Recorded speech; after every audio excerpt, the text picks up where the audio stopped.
जब दुनिया के हर एक मंदिर में मंगल आरती होती है, तो एक मंदिर ऐसा क्यों है जहां मंगल आरती नहीं होती? जी हां दोस्तों, आप हैरान हो जाएंगे सुनकर के। वो मंदिर है बाके बिहारी का मंदिर, भगवान श्री कृष्ण का मंदिर वृंदावन में जो है। बाके बिहारी के मंदिर में क्यों नहीं होती मंगल आरती, मैं अनुज शर्मा आपको आज बताऊंगा। हरे कृष्ण। तो हुआ यूं कि एक आदमी बाके बिहारी के मंदिर के बाहर रोज झाड़ू पोछा करता था, सफाई करता था, दिन रात वहीं रहता था, मेहनत करता था, वहीं भोजन करता था, वहीं सो जाता था। एक दिन पुजारी जी ने सोचा कि ये आदमी इतनी मेहनत करता है, भगवान के यहाँ, ठाकुर के यहाँ झाड़ू पोछा करता है, साफ सफाई रखता है, आने जाने वालों को हरे कृष्णा बोलता है, भक्ति में लीन रहता है, ठाकुर का सच्चा भक्त है, तो चलो इसे एक काम दे दे। अब वो जो आदमी था उससे पूछा गया कि भैया काम करोगे? तो उसने कहा क्या काम है? तो पुजारी जी ने कहा कि गैया है, वो चरानी है, सुबह से शाम तक उन्हें जंगल में लेके जाना है और शाम को ले आना। तो उस आदमी ने पूछा कि गैया किसकी है, क्योंकि मैं ठाकुर के अलावा किसी का काम नहीं करता। तो पुजारी जी ने कहा कि गैया भी ठाकुर जी की है। तो उसने कहा ठीक, मैं कर दूं। तो पुजारी जी ने कहा कि तुम कल से गैया लेके जाना और तुम्हें भोजन भी वहां जंगल में ही मिल जाएगा। अगले दिन वो गैया लेके गया और गैया चराने लगा। रोजाना उसके पास दोपहर में खाने के समय पर भोजन पहुंच जाता था। अब हुआ यूं कि वो लगातार अपना काम कर रहा था, रोज गैया चुराता, दिन रात हरे कृष्णा हरे कृष्णा हरे कृष्णा हरे कृष्णा, बस इसी में रमता रहता, राधे राधे राधे राधे राधे राधे। कृष्ण का इतना अनन्य भक्त था कि राधे राधे और कृष्ण कृष्ण के अलावा उसके मुख से कुछ निकलता ही नहीं। एक दिन क्या हुआ कि भोजन के समय पर भोजन नहीं आया। जब भोजन के समय पर भोजन नहीं आया तो उसे बड़े जोर की भूख लगी थी, वो चिंता में आ गया। उसने सोचा कि आज भोजन आया नहीं, पुजारी जी ने भोजन भेजा नहीं, या उनके जो बंदे हैं वो भोजन लेके आए नहीं, तो ये तो मैं शिकायत करूंगा जाकर के, मुझे भूख लगी है बहुत, अब शाम तक यहीं रहना और गैयों को तो बीच में मैं छोड़ नहीं सकता। ये सोच ही रहा था कि एकदम से पीछे से आवाज आई कि गवाले आजा अपना भोजन कर। और उसने उस तरफ देखा तो वहां देखा तो कोई भी नहीं था। एक पेड़ के पास लाल मखमली कपड़े में कुछ बंधा हुआ रखा। वो गवाला वहां गया, उसने जाके देखा कि वहां तो भोजन रखा हुआ है। उसने उस कपड़े को खोला, भोजन देखा तो भोजन मतलब 56 भोग, तरह तरह का भोजन। तो गवाले ने मन ही मन कहा कि आज भोजन बहुत ज्यादा बना है और अलग अलग तरह के पकवान बने हैं, तो बनाने में थोड़ा समय लग गया, शायद इसलिए देरी से आया। तो उसके मन की शिकायत दूर हो गई। फिर भी उसने कहा कि आज कोई आदमी दिखाई नहीं दे रहा जो भोजन लेकर आया, कहीं ऐसा तो नहीं कि ठाकुर खुद भोजन लेके आए? क्योंकि वो कृष्ण का इतना अनन्य भक्त था, इतना प्रेम कृष्ण से करता था कि उसे विश्वास था कि कृष्ण कभी भी उसके पास आ सकता है। तो जब उसने आराम से भोजन किया, उसकी तृप्ति हुई, तो वो लाल कपड़े में सारे बर्तन बांध करके शाम को पहुंचा पुजारी जी के पास और पुजारी जी को जाके बोलता है, पुजारी जी आज आपका कोई बंदा भोजन देने नहीं आया, मुझे लगता है कि आज ठाकुर जी खुद भोजन देने आए।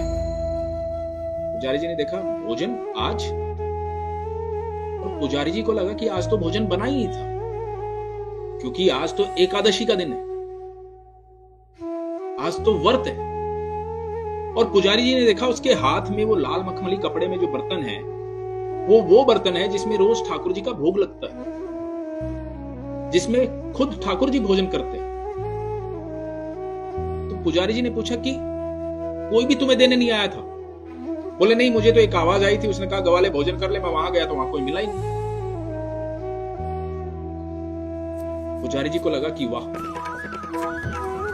ठाकुर जी मिले आज इसे, ठाकुर जी स्वयं इसके लिए भोजन लेकर गए। तो पुजारी जी ने सोचा कि ठाकुर जी का इतना अनन्य भक्त है तो इसको मंदिर से दूर नहीं भेजता। तो पुजारी जी ने कहा कि आज से तुम्हारी जो ड्यूटी है वो यहीं पर है। तो उसने कहा मतलब?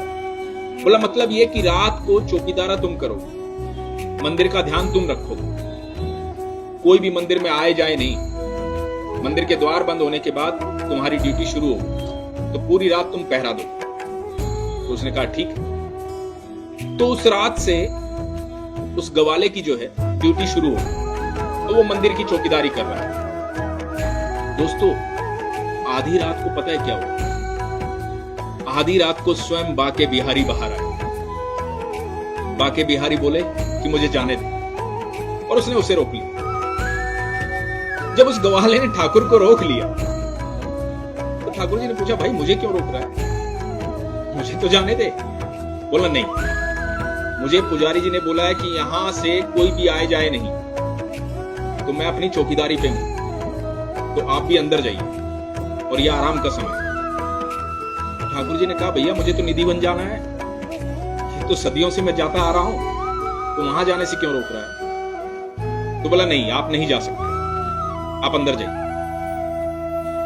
अब ठाकुर जी ने सोचा कि जो मेरा भक्त है बहुत ईमानदार है, अब क्योंकि ठाकुर जी तो बड़े चालाक हैं, सबको पता है। ठाकुर जी ने मोह लिया उसे, बोला कि अच्छा ऐसा करो कि तुम मेरे साथ चलो और कुछ समय वहां रह करके वापस आ जाएंगे, जब मैं यहां नहीं होऊंगा तो तुम चौकीदारी किसकी करोगे। अब वो मान गया, वो ठाकुर जी के साथ चल दिया। अब निधिवन गए और ठाकुर जी अंदर चले गए और ये बाहर निधिवन के बैठा रहा। सुबह होने वाली थी, इसे चिंता हो रही थी कि ठाकुर जी अभी मंदिर वापस नहीं गए तो पुजारी जी आने वाले होंगे, मंगल आरती का समय होने वाला। तो ये आवाज देने लगा। तुरंत ठाकुर जी आए। ठाकुर जी बोले, इतनी आवाजें क्यों दे रहा है भाई, समय हुआ, चल चलते हैं। और ठाकुर जी इसके साथ वापस मंदिर आ गए। अब ठाकुर जी मंदिर आकर के मंदिर के अंदर चले गए, ये बाहर पहरा देने लगे। कुछ ही देर बाद पुजारी जी कुछ लोगों के साथ वहां आए, मंगल आरती का समय था। तो पुजारी जी अंदर जाने लगे तो इसने पुजारी जी को रोक दिया कि रुकिए, आपको अंदर नहीं जाना है अभी। तो पुजारी जी ने कहा, क्यों। तो इसने कहा कि देखिए अभी नहीं जाना है। तो पुजारी जी ने कहा, भाई मंगल आरती का समय हो रहा है, मुझे अंदर जाने दो। बोला, नहीं, अब मैं आपको बता ही देता हूं। रात को ठाकुर जी बाहर आए थे, मेरे को लेके निधिवन चले गए, वहां अंदर जाकर के सारी रात रास किया उन्होंने, अभी अभी आए थोड़ी देर पहले। भैया थोड़ा आराम करने दो उन्हें, सारी रात के जागे हूं, तो अभी आप बैठिए। अब पुजारी जी को लगा कि भाई इस आदमी को ठाकुर जी दिख सकते हैं, इसका भोजन लेके आए थे और ये कह रहा है कि कल रात को ठाकुर जी आए थे, तो इसकी बात माननी पड़ेगी। यकीन मानिएगा दोस्तों, पुजारी जी सब लोगों के साथ वहीं बैठ गए और सुबह हो गई। जब धूप निकल आई, सूर्य अपने प्रकाश पर आया, तब पुजारी जी ने इशारा किया कि अब। तो उसने कहा, हां अब थोड़ी नींद पूरी हो गई है, आप जाके पूजा कर सकते हैं। तब से लेकर आज तक कभी बाके बिहारी के मंदिर में मंगल आरती नहीं होती। सिर्फ एक दिन मंगल आरती होती है, वो है जन्माष्टमी का दिन, बाकी कभी मंगल आरती नहीं होती, क्योंकि वहां का एक समय है 9 बजे से 12 बजे सुबह वहां दर्शन होते हैं। तो ये है करिश्मा ठाकुर जी का, बाके बिहारी का। बाके बिहारी कभी भी अपने भक्तों के पास कभी भी आ सकते हैं, आपका विश्वास है तो वो कभी भी आ सकते हैं, वो बिल्कुल जीवंत हैं। ये वृतांत है उनका, उन्होंने गीता में भी कहा है, उन्होंने अपने बातों में भी कई बार कहा है कि वो कहीं भी हो ना हो, लेकिन वो वृंदावन में जरूर हो। तो आप जब भी बाके बिहारी को दिल से याद करेंगे वो आपको मिलने जरूर आएंगे। हरे कृष्ण।